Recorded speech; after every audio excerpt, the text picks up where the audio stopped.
এই জীবনে যতটুকু দুঃখ আমি পেয়েছি, সত্যি বলছি তার এক বিন্দুও বহন করার শক্তি আমার ছিল না।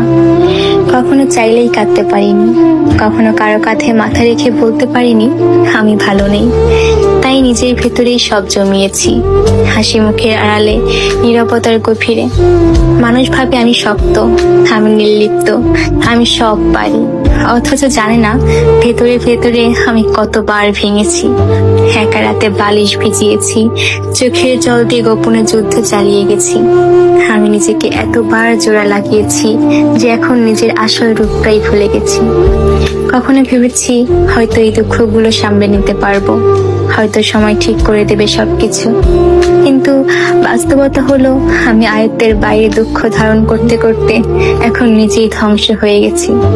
এখন মনে হয় আমি আর আমি নেই, আমি কেবল এক ভাঙা মানুষ যার ভেতরে অনেক কথা জমে আছে, কিন্তু শোনার কেউ নেই।